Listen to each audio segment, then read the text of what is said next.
काय म्हणत होता? माफी मागतो, विनंती करतो, तुम्ही आमचे मोठे भाऊ आहेत, आमच्या सोबत या. आज त्याच भावाले तुम्ही पैसे खाताय म्हणतो. नाही किती तो काय म्हणते, सरडा तरी थोडासा वेळानं रंग पलटवते. 2 दिवस झाले तुम्ही पाया लागत होते आमच्या, माफी मागापर्यंत आले होते, माफी मागितली होती आणि आता लगेच म्हणजे याच्याहून लोकांनी लक्षात घेतलं पाहिजे का हा जर आमच्या सारख्यासोबत असा वागते तर सामान्य लोकांसोबत कसा वागत असतं.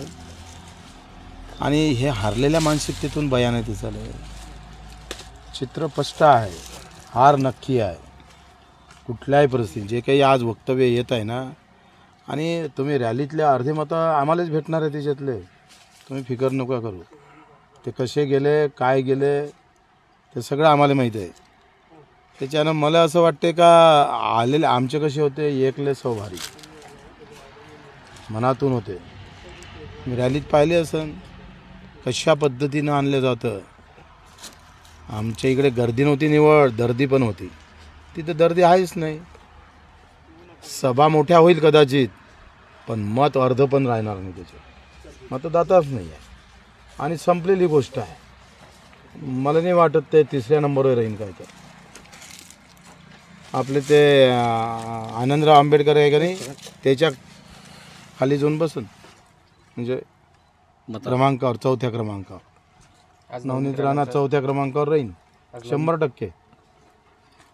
ज्या पद्धतीनं सुप्रीम कोर्टाचा निकाल आज लागलेला नवनीत राणांच्या बाजूनं, कसं पाहताय निकाल? न्यायप्रिय लोक विचार करेल ना. तुम्ही एक सांगा, 57-70 पानाचा निकाल, 108 पानाचा निकाल हायकोर्टाचा आहे. आणि ह्या कोर्टानं त्यांना सगळ्या गोष्टी बाजूला ठेवून, म्हणजे बावनकुळेनं जे म्हटलं निकाल लागायच्या अगोदरच निकाल लागला, याच्याहून मला असं वाटतं का हे हाईट झाली. आता अतिरेकीची हाईट झाली. इतका अतिरेक नको.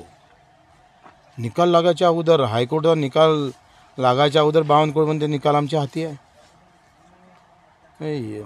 एवढी जर तानाशाही चालू असेल, न्यायालय जर आमच्या गरिबाच्या सामान्य माणसाच्या इतका विश्वास न्यायालयावर आहे, तो विश्वास जर असा पायदळी तोडला जात असेल तर मला वाटते सगळं संपल्यात जमा असेल. मग अशा परिस्थितीत भाऊ, भाजपला हरवणं हे प्रमुख उद्देश ठेवून तुम्ही कुठेतरी महाविकास आघाडीला पाठिंबा द्यायला पाहिजे असं वाटत नाही का?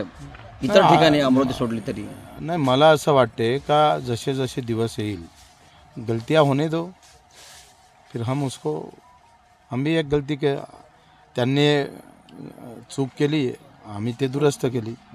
जशा जशा चुका करन तशा तशा दुरुस्त करायला आम्ही आहे ना.